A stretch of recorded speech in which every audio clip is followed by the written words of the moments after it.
It's time for the Your Personal Bank Show with Ferenc Toth. In an era of chaos, confusion, and craziness, Ferenc is a voice for common sense. As a financial literacy educator, speaker, and entrepreneur, Ferenc cuts through the noise to help us understand how current events affect our money, economy, and our freedom. Now, here's Ferenc Toth.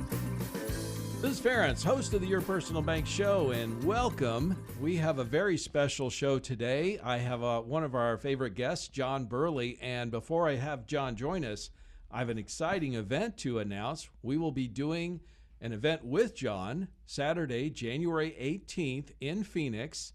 We'll be discussing a number of things that day. In fact, John, first of all, welcome to the show. Oh, so great to be back. Really exciting times we're in today. Awesome. And what are you going to be sharing at the event on January 18th? I'm really looking forward to it, Ferenc. My best-selling book, Money Secrets of the Rich, we cover the 7 levels of investors, where someone can clearly identify where they're at and what they need to do to upgrade their money so they can move forward financially. We're going to cover that first. Then there's 7 steps. We call them the 7 money secrets of the rich. And we're going to teach those to you step by step, the 7 things that people who consistently end up rich do that a lot of people just have gaps in. So we're going to show you how to fill those and cover those real simple stuff, but very advanced at the same time. And then we're going to cover one of the things I love is the automatic money system, which is how to really make your money work. And then we're going to finish up with how to safely and securely make far more money than the stock market investing in real estate directly. That's awesome, John. And I'll be sharing how to grow your money insured, guaranteed, tax-free, highly liquid, how your personal bank can actually enhance your financial situation, whether it's personal, business investments, or even real estate investing. So I can't wait to share the stage with you, work together, and we'll also be doing a Q&A, I understand. Yeah, it's going to be a great day. We're going to kind of go back and forth, money and the different investment techniques that go along with that. We're going to finish up with a Q&A. Also, one thing that's really exciting is there'll be a lot of other very successful investors there, people who literally have made not just millions, but some of them tens of millions of dollars personally investing. And so you'll be there with them. You'll have lots of chances to network and meet really successful people that can help take you further in your career. And I'll have a number of your personal bank clients that have been successfully using this tool for years. So you're going to have a tremendous opportunity not only just to learn from both John and I, but also meet, like he said, other people who are successful at using these tools. So again, it's January 18th. If you're interested in more information, register at yourpersonalbank.com.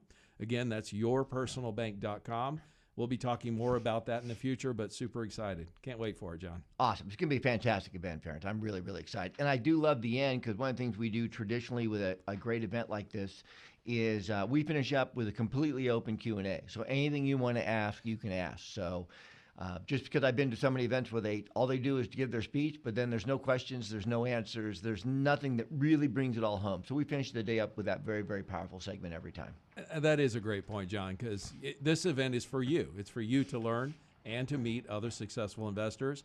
And we're thankful it's being sponsored by Money Radio. This is just going to be a great event. Yeah, well, we were talking with Ron earlier, who is Money Radio. And so it's super exciting.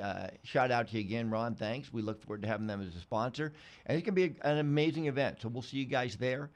Go to yourpersonalbank.com and you can get all the information and get booked in. January 18th in Phoenix. Be there. Don't miss it. All right. So, John, Trump's going to be the next president. How's that? How do you see that affecting real estate going forward? Well, it was an amazing event. It was an exciting event, and obviously, the majority spoke, but the minority, they're Americans, and they're here with us. And so we'll all move forward together and rebuild this thing called America, how we want it to be rebuilt in a much better light. And so I'm really excited about it. It was interesting. I was in Pennsylvania that night. I was out making some speeches and doing some educational events. And so I was literally in Pennsylvania with a friend. We stayed up till 4 a.m. He was afraid it was going to get stolen.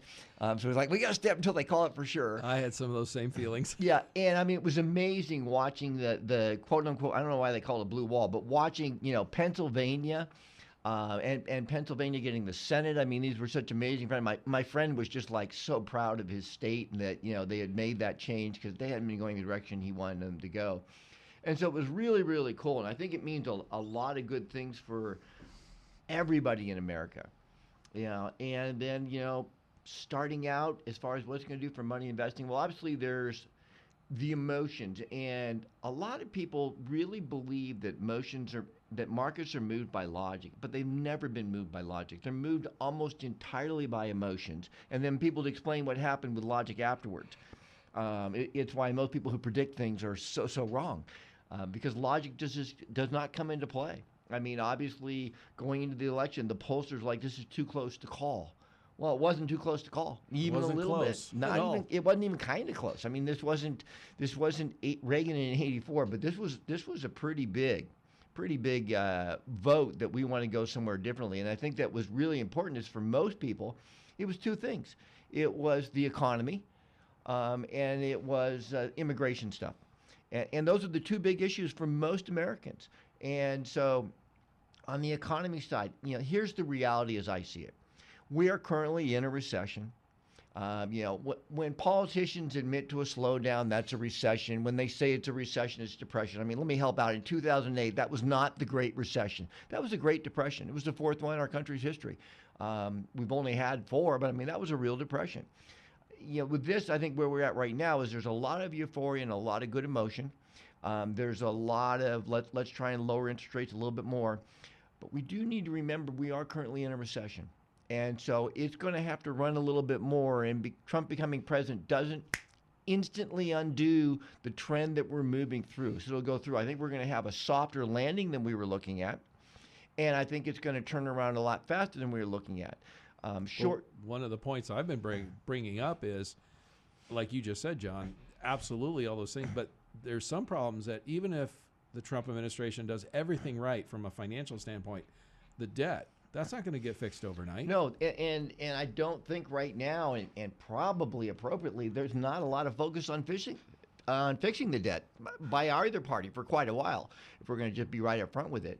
I think that, a lot of things can be done that are just common sense business that can streamline things, make things more effective. Elon Musk getting involved and being in charge of efficiency, oh my goodness. That's a game changer in my opinion. Oh, massive. If he's allowed to do what he needs to do. Right.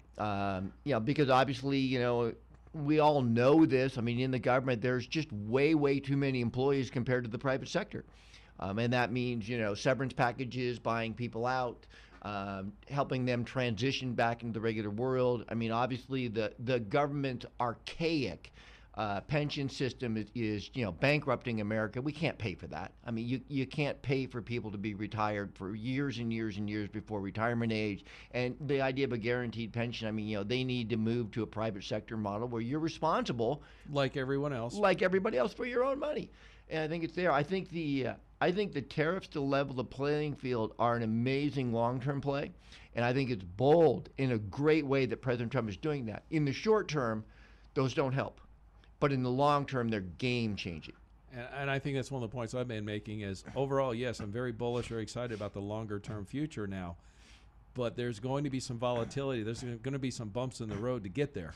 Yeah, and for everybody listening, this is really, start trying to think, if it's appropriate for you, how I can position myself to take advantage in a contrarian position. Because if you look at every great investor in the history of America, they're all contrarians. When everybody was buying, they're selling. When everybody's selling, they're buying. When everybody says this is no good, they're looking for the opportunities. I mean, the greatest contrarian is Warren Buffett. Right now, yeah, market's up and he's selling. Yeah, because it's because it's really up. It's like the oldest axiom in the stock market, where I come from originally was we ride your winners and cut your losers. Yet most people, unfortunately, do the opposite. Their stock goes up 10-20%, they sell it, so they go, woohoo, I won. When you could just use a parabolic stop and different tools to protect your things. And then when a stock goes down, it's like, well, I don't want to take a loss, so they hold on to the dog for 3 years, waiting until it comes back to break-evensies, not even thinking about, wow, if I had sold it for a loss and then taken it and bought good stuff, not hoping for a comeback, but good stuff, I would have made more money. So as a contrarian right now, when I look at this market, whenever there's change, there's tremendous opportunities. And we're going to have a lot of tremendous buying opportunities. They're just going to be popping up and popping up. I know we're very, very excited. I'm so grateful for our country. I'm so proud of our country. I think this was a change we needed. And to focus back on the most important issues, for the majority, which is the economy. And that's been the number one job for a long time of any administration, And when administrations really apply themselves to growing the economy, a lot of other things just fall into order for the country. And so I love that being the first priority. Second priority, obviously, being, immigration, controlling immigration. President-elect Trump, he knows that this entire country was built on immigrants. Heck, almost all of us are from a family of immigrants. But it's got to be controlled. It's got to be orderly. It's got to be in a manner that makes sense for everybody. Well, at the very least, we should know who's here. They should be vetted. Yeah, I mean, and that's how it always was. Right. I mean, a country this big, this large, there's always going to be some people that are getting in because, we have more open borders than almost any country in the world. And so it's just exciting to see that, we're going to get a handle on that. We're only going to have the growth that makes sense for us because our economy and our country needs new people coming in to join the workforce every year. But we don't want too many. And we want to be doing it in a more orderly fashion. We're getting people that are filling spots that are needed rather than just whoever wants to come. So I'm really, really excited. I'm very, very optimistic. I understand there's still going to be some bumps. I understand there's going to be some sectors that have some pain coming. And I understand that everything isn't going to be fixed overnight. The emotions are, wow, it's fixed overnight. But that's also only the emotions for a little more than half. It's not the emotions for 100%. And that needs to be taken accounted for in every way, as far as, working together as a country and reuniting as a country and pulling our resources and, lessening the divides and the divisions, especially those among families and friends. It's just sad. Crazy. Yeah, it's sad. I mean, I grew up in a family where about 40 weeks a year, the whole family got together for Sunday dinner, and there was a lot of differences of opinion. And at the end of the night, my grandfather would always remind everybody, we're family, and we love each other, and it's okay that we disagree, and we give each other a hug, say goodnight, and see you next Sunday. That's really good advice. Well, I'm going to encourage you to stay tuned. We've got John all the rest of the show for us, and we're going to cover a lot more things about real estate. In fact, the next question I'm going to ask him is one I asked him about a year ago, and I said, if Trump won, which he has now, and deports literally millions of people, how will that affect real estate? So I'm going to encourage you to stay tuned to listen to what he has to say. But of course, don't miss our special event John and I will be doing January 18th. Register at yourpersonalbank.com. Space is extremely limited, so I encourage you to do so earlier rather than later because we've never done this before, John. It's the first time. I'm excited. This first event we've done together is going to be amazing. I think it'll be awesome. So stay tuned in the next segment. Don't miss it. Economic freedom is freedom, and our freedoms are under attack. I'm Ferentz, host of the Your Personal Bank Show. In this time of uncertainty, can you grow your money safely, reduce taxes, and ensure you don't run out of money in retirement? Your Personal Bank earns dividends with guarantees, insured and tax-free. For more info, tune into the Your Personal Bank Show or contact Ferentz at 866-268-4422 or yourpersonalbank.com. That's 866-268-4422. Welcome back to the Your Personal Bank Show with Ferentz Toth. Want more information? Contact Ferentz at 866-268-4422 or yourpersonalbank.com. That's 866-268-4422. Now back to the show with Ferentz Toth. Welcome back to the Your Personal Bank Show. This is Ferentz. If you want to contact me, you can do so at yourpersonalbank.com.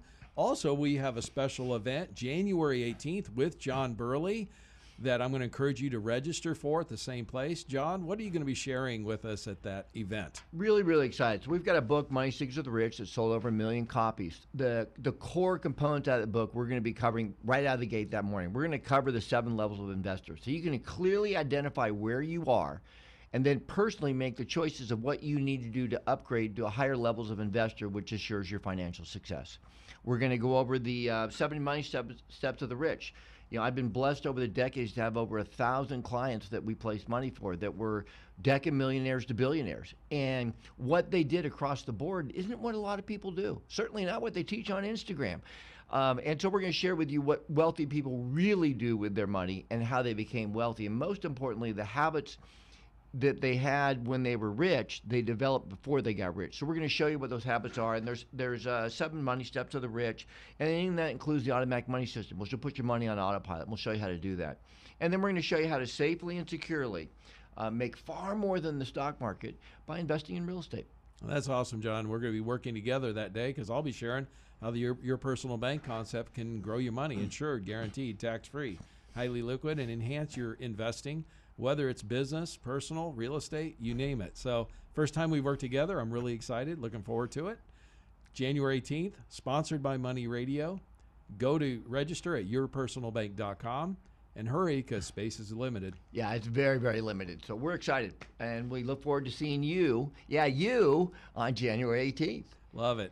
So, John, we talked about this about a year ago. I'd asked this question, and I could tell that's a question nobody else had ever asked you because you had to think about it a minute. But now that Trump's going to be the next president, clearly making a priority of deporting illegals, which means, they had to live somewhere, right? Yes. There looks like many of them are going to be gone, maybe to the tune of millions even. How do you see that impacting real estate, particularly rental?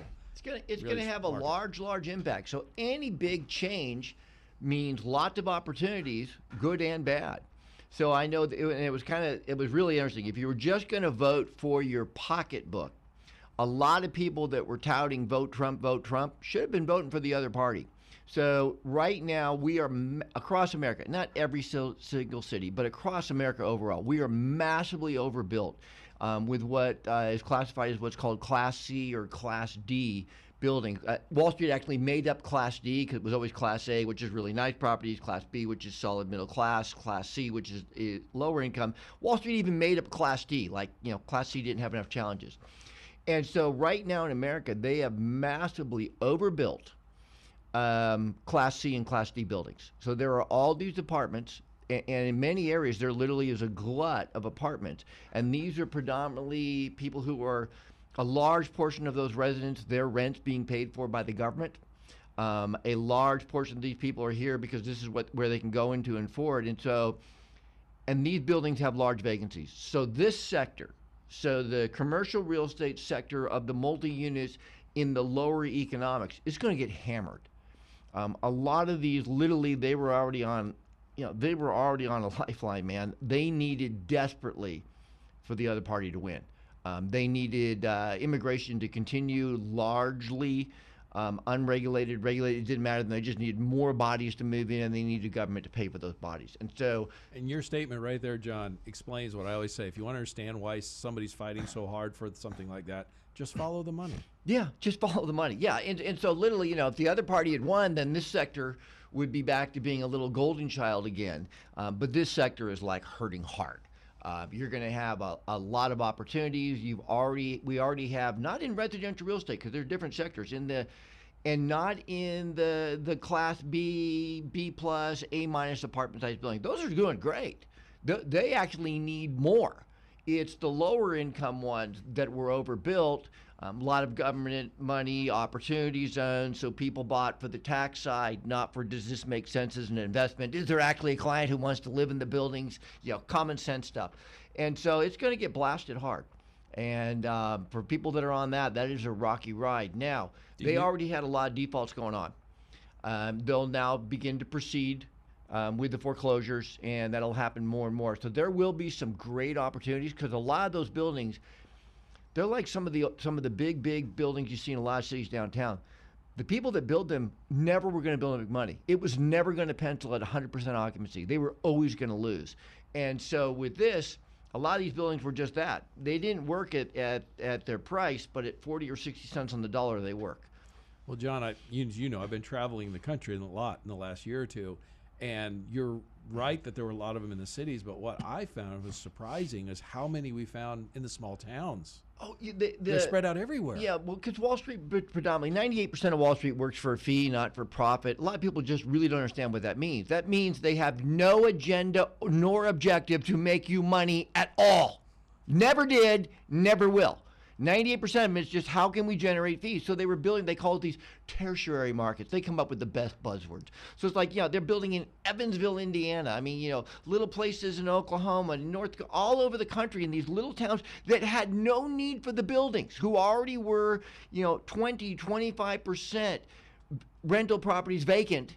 And they're building all these new buildings. Like if I put it here, it'll be magic and it'll work. And so those are just, they were catastrophic. It was a really long shot it would ever work. But again, the people who did it, they already made their money on the fees If it goes down, it goes down. They just do it again. That's what they do. Do you think there'll be any spillover effect? Because obviously these properties are going to be either have to reduce their rents dramatically to get anybody in, or sell them at a discount. Well, I Do you think spillover effect? Yeah, I think other areas? the spillover is with a lot of them, especially in these smaller markets that you're mentioning. There literally was not anybody to live in them for any rent. So they're gonna fall off, and then when they come back out at a lower price, and again it's government money, now it's gonna be choices. Do I want the new mediocre built Class C building, or do I want to live in the old Class C house or building? So you probably get some people transition and move, but a lot of those, it's gonna be nothing like 8, but a lot of those are simply gonna go into limbo, parents, where they're gonna sit for a year to 3 years while the government and the banks figure out when, how, if, where we foreclose. Because the default rate is already rising quite a bit, which is obviously the exact opposite of single-family homes. Okay. So we can, just like most people are really aware, look, wow, office buildings are hurting Right. in most big cities.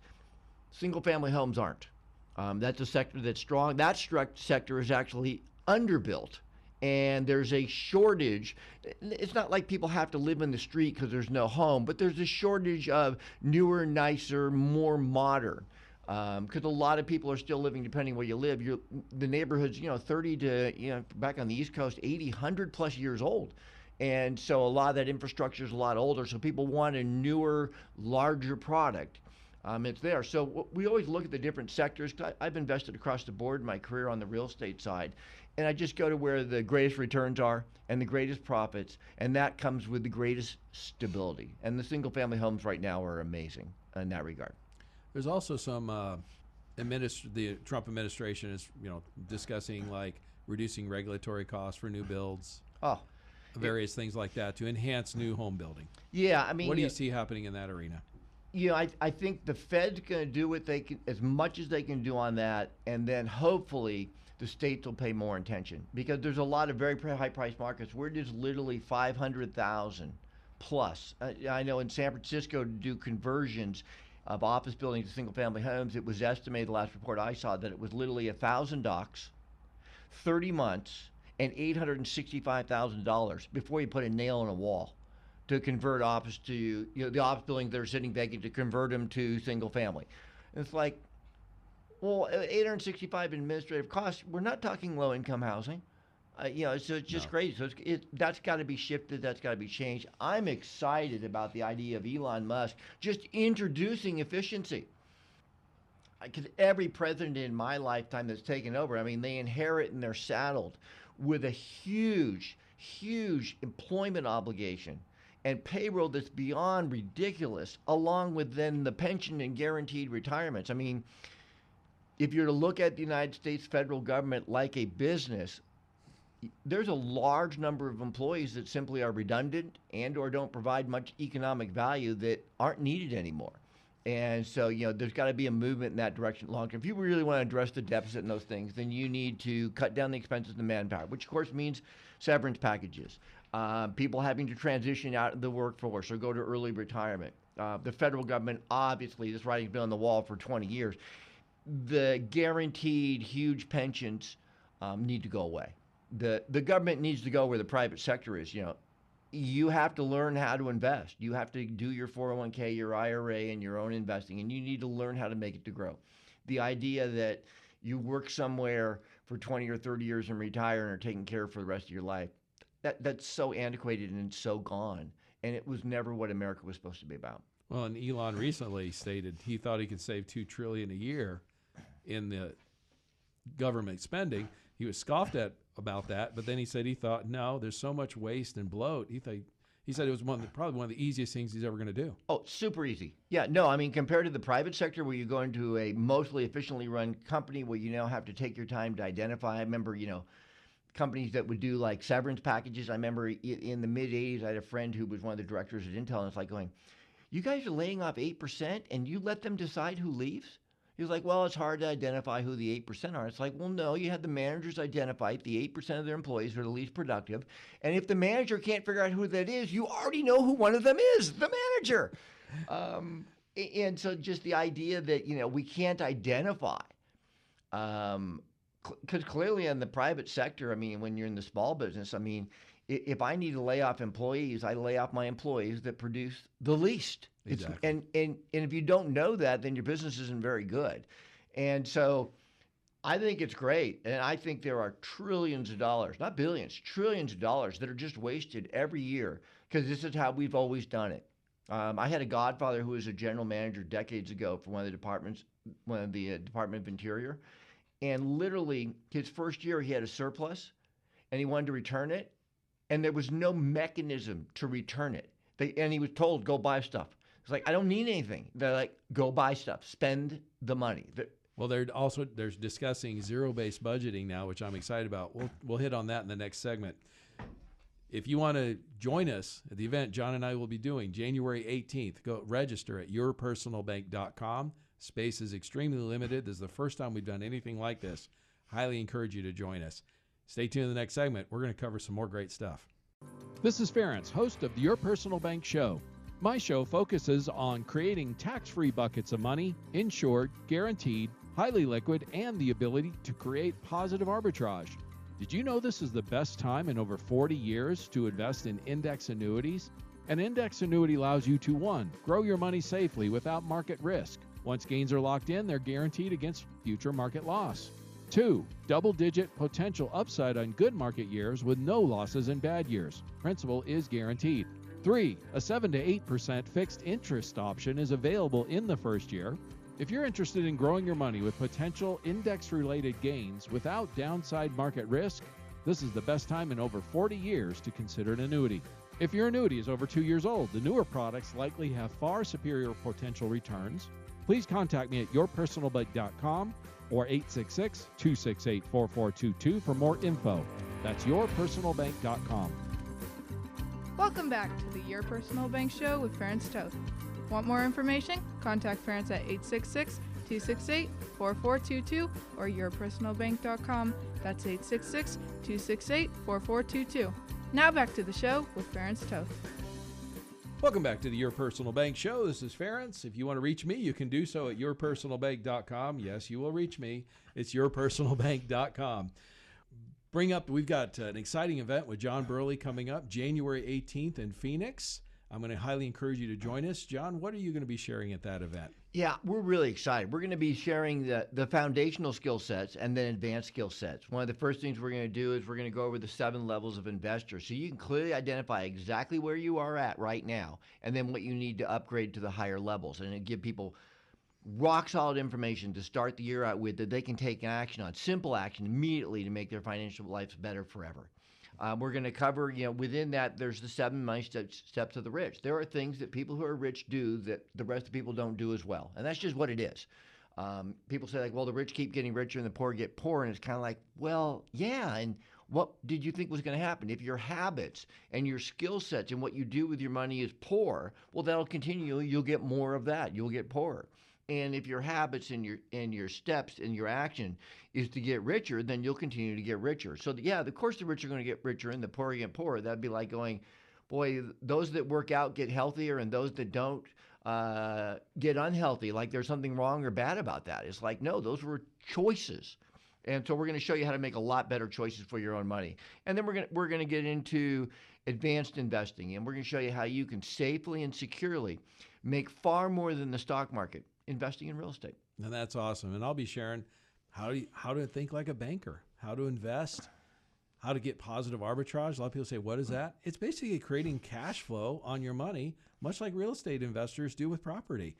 It's a very common tool used by the wealthy, by banks and other entities. And I'll be sharing those ideas. And I'm really excited about sharing that with you and doing some Q&A and meeting some other great investors. I've worked with both of us that'll be attending the event. Yeah, well, it's one of the really exciting things for you guys that are listening that you come down. You can literally walk into a room and there'll be new investors and then there'll be mid-level, but there will be a high number of very successful investors. And I'm talking people who in 3 to 5 years created over $10 million. There'll be one lady there who's created literally $120 million in 5 years. So there'll be some very sophisticated investors there for you to rub elbows with, to hobnob with, to have lunch with, to talk to at the breaks. And then I love what we'll be doing is we finish up the event with a completely live open mic Q&A. Whatever you want to ask, we'll answer. And that's how it should be. So I'm looking forward to it. Exactly. January 18th. January 18th, register, yourpersonalbank.com. Space is limited. Do it quick.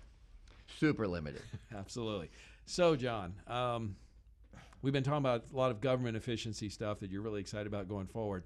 And I've heard a number of people, Elon and others, discussing how they want to put the government into what's called zero-based budgeting. Now, what is that? What is that? How is that going to make a difference? You use the example how the government used to do it. Right. I think it's, I think that overall, if we move the government to a more private sector like, now look, it can never be full private sector because there are departments that simply are there to increase the value in humans' lives, and sometimes you can't put a metric on that's there. But for most things, there's a metric, and we're failing miserably on a federal level with meeting any metrics that make any sense for the amount of dollars that are spent. Because I have friends who are very high up in the military, and they're like going, "Yeah, no, it's not a joke. There really have been $800 toilet seats. I mean, just stupid stuff." John, when I was in the Army, my roommate was the supply sergeant. Oh wow! And he told me about $800 hammers in the 1980s. Yeah, and this nonsense needs to end. Yeah. Bringing in someone like an Elon Musk for efficiency, shaving a regular company with very little pain if everybody buys into it. An efficiently run company can knock 8 to 10% off of their cost overnight.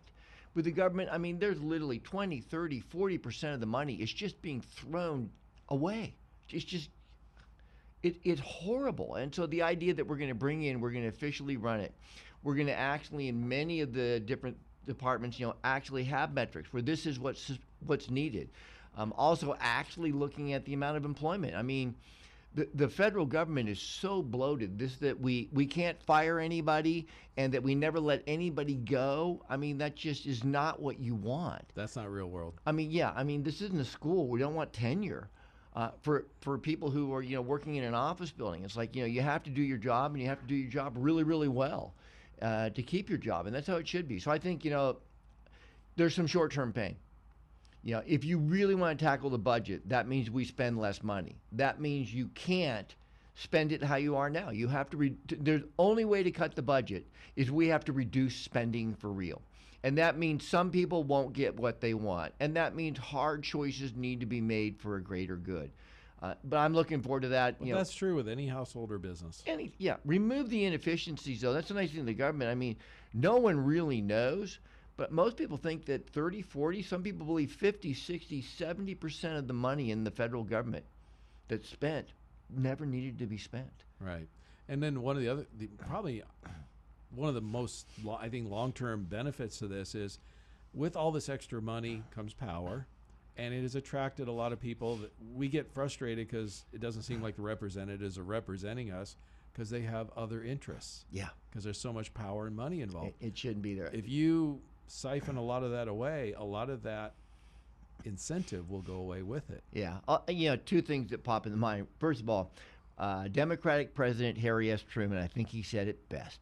Anybody who gets into politics to get rich is a crook. And they are.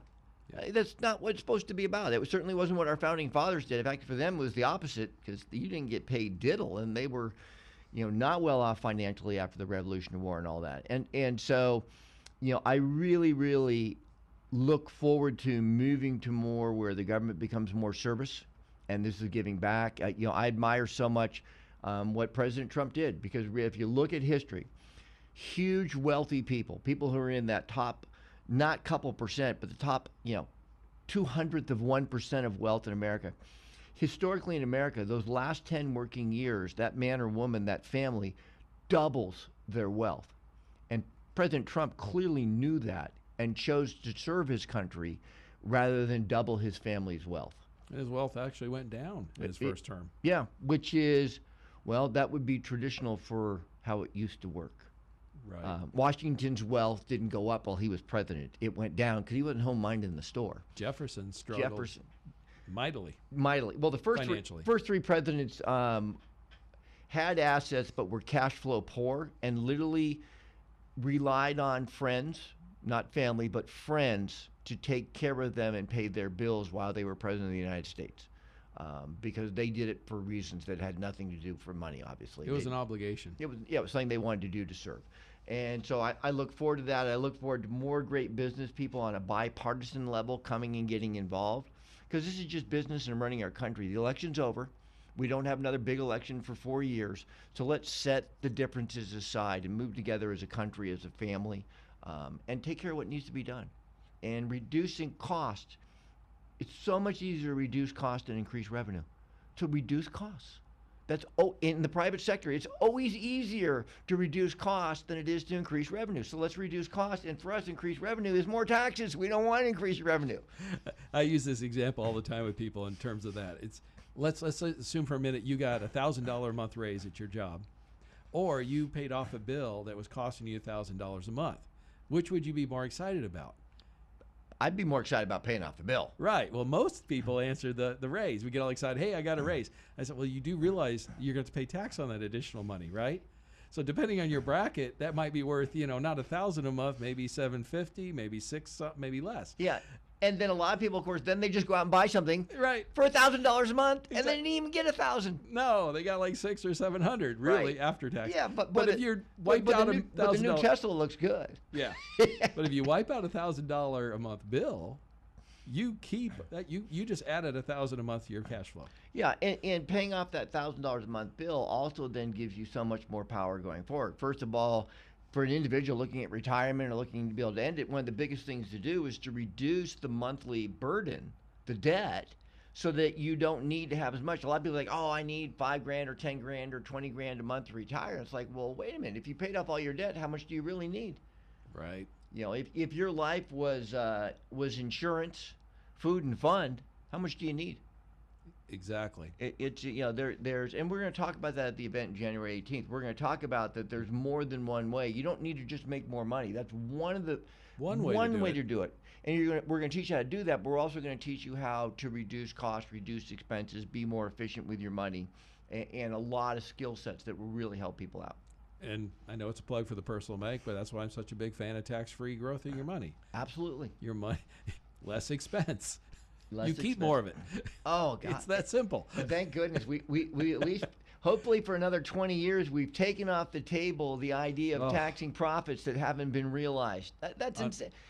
Because the other question was, well, if the market goes down, do we now get a refund check for the losses on paper? Of course not. Yeah, of course not. Yeah. It's like, all employees should participate in the profitability of the company. So during a COVID, are all employees going to send a check into the company while the owner's covering it and floating it? Yeah, unrealized capital gain is nothing more that when the assets go up in value, the government wins, and when the assets go down in value, you lose. Right, because if you're going to do an unrealized capital gain, that also is capital loss. So that would mean if the stock market was down and my $1 million are on paper only worth $600, although I haven't taken a $400,000 loss, if you're going to tax me on the gain, you need to give me a refund on the loss, which you can't do.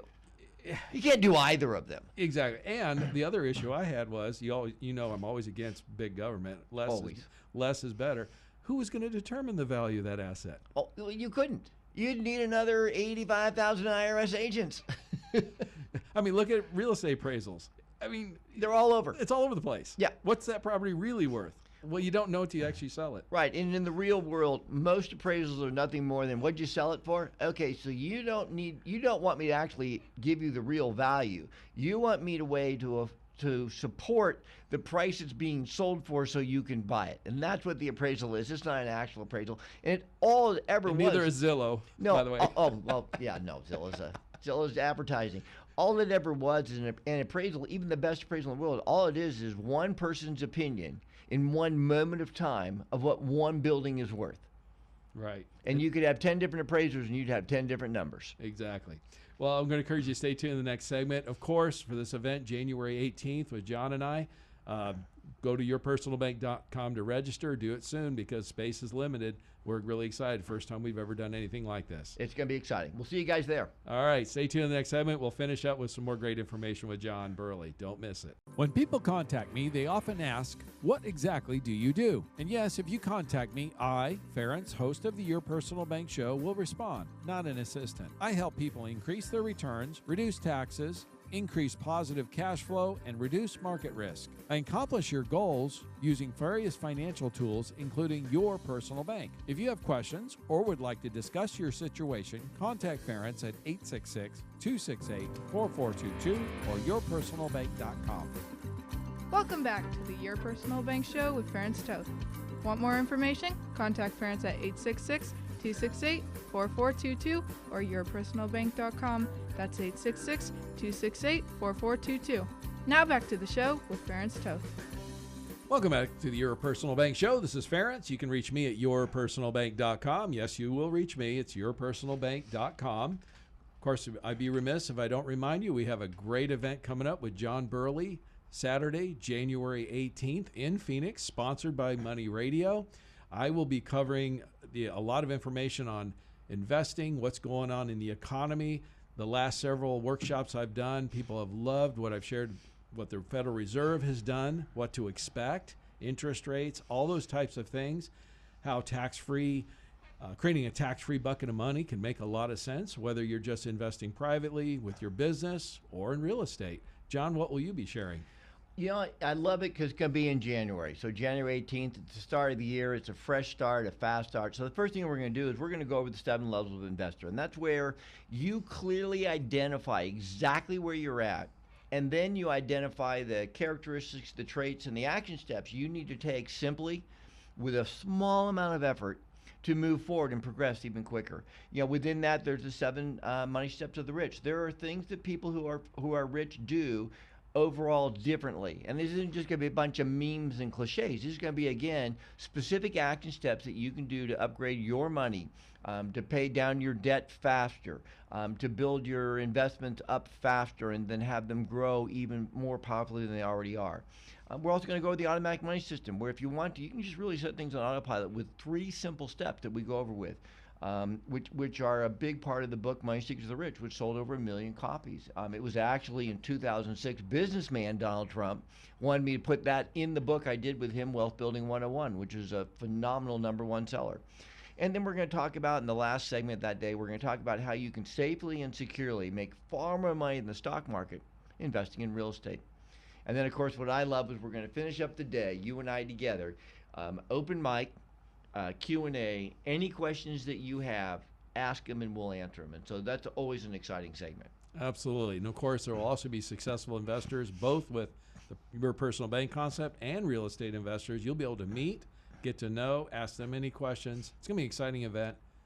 Encourage you to register at yourpersonalbank.com. Seating is limited. This will sell out. Yeah, this will sell out early, so you want to get booked in as quick as you possibly can. I'm looking forward to it. And again, thanks Money Radio for sponsoring it. It's awesome. Good to have them on board. Great station here. Absolutely. So we've been discussing a lot of the changes with the upcoming administration, how it affects the economy, real estate. You mentioned something recently about HUD. Yeah, boy, another government department that is so fat and so bloated and so inefficient, it's beyond comprehension. And like the FHA loan, it's gotten so off track what it was designed to be. I mean, the FHA loan, which went into effect in 1934, didn't really get its great roots until in the 50s because they did the VA program, so the boys coming home from the war could own a home, and it changed the world. I mean, it changed America and put us so far ahead economically of any other country because you literally had a whole generation with millions and millions of people who were destined to be renters who were suddenly homeowners.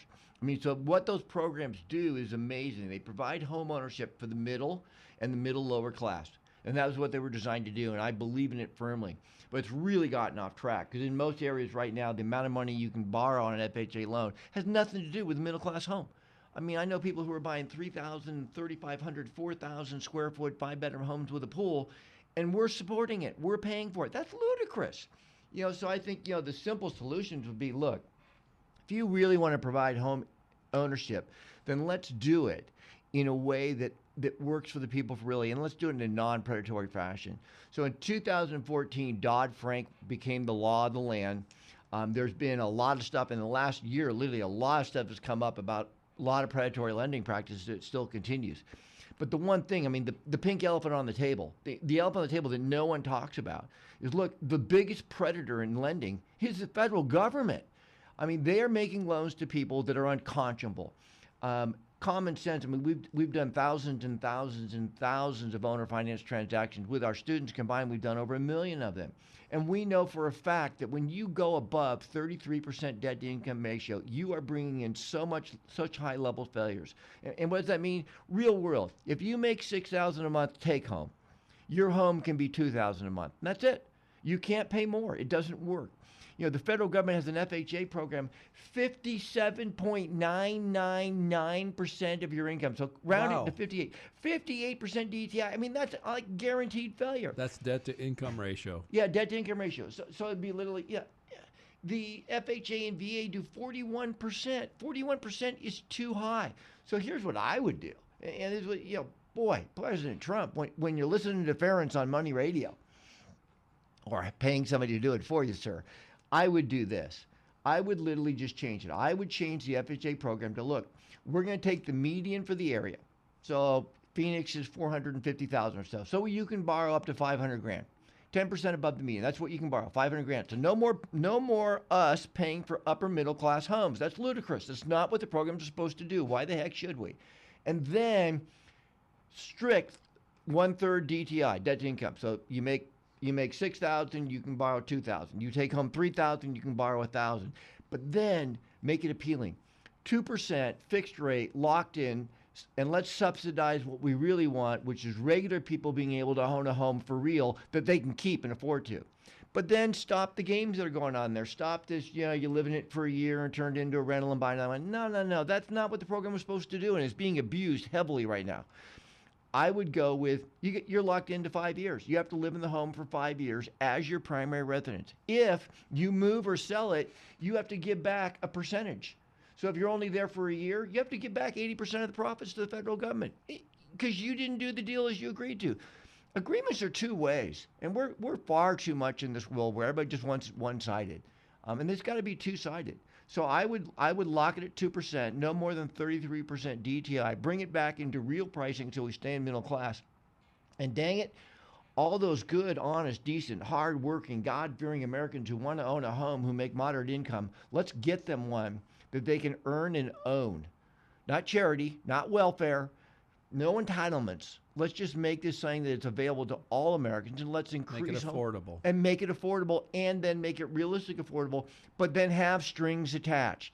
You have to do your part. You need to live it 5 years. It needs to be your family home. You need to bring that stability to your family. You need to bring the responsibility. You need to make your own payments. But let's not set them up to fail, because you're not helping them when you make it no money down and you make it where half your income is supposed to go to the house payment. You're not helping people. You're hurting them, because so many of those default. If that was implemented, that would be great for the country. But people, I would listen, because I have a feeling if that was actually implemented, it would actually negatively impact your business. Yes, it would, but it would be the right thing to do. I understand. Yeah, no, I want that because obviously, I have a private equity company since 1989, and we don't buy much of our real estate from people who are in distress who need to sell. It's just not that profitable as much as the social media makes it sound, because it's not. I mean, so most of our properties we buy are either from the lenders after a foreclosure or directly off the MLS. Just understanding the numbers, the patterns, the rhythms of the marketplace, where we can position ourselves to do it. We've been doing it for 35 years. We haven't had a losing year, so we know what we're doing. And look, everything that I want the government to do doesn't have to be good for my pocketbook. Some things are just right and should be done. I was asked this at a workshop last month.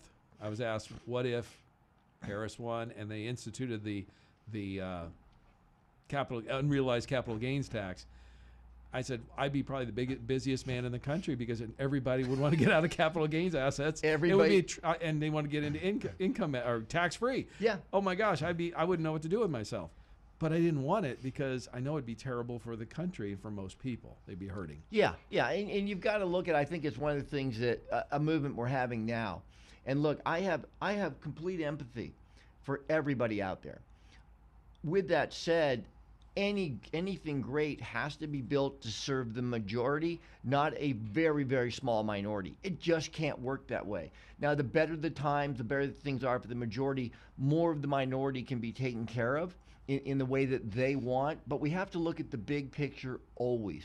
And the big picture means everybody doesn't get everything they want all the time. It doesn't work that way. We've been trying to do that too much, both parties with the federal government, which is why we're sitting on these deficits that are incomprehensible. I mean, we're not even talking, I remember when it was billions, I was like, oh my God, billions. Now it's like, billion here, billion there, whatever. John, a few weeks ago, it went up $100 billion in one day. Right. And nobody cares. The debt. Yeah, it's just a lot of people care. Yeah. No one who was in charge of the $100 billion that day cared. There you go. And if they did, it snowballed so far out of control they don't even know what to do anymore. So yeah, it's just a common sense. President Trump understands real estate. So a couple of things that I'm really excited from an investment point of view is some of the tax benefits that we had that were expiring next year. I don't think they're expiring anymore. Section 179 not going anywhere. 199A back in force, baby. The inheritance tax for literally for what today is, $2, $5, $10 million, $20 million, which is a lot of money. But in today's world, with the inflation and everything we've had, these are not the Rockefellers. And that, we were going to roll back to where you take a third or 50% of everything those people had made in their entire lifetime. That'll be back off the table. We'll be back to, hey, you can, if you do well, you can keep it. If you do well, your family can keep it, or you can choose where you want to go at your death. I work with a lot of clients who give a lot of their money to charity, but it's going to where they want, not the federal government to, piss it down the drain again. And there's nothing more frustrating than that.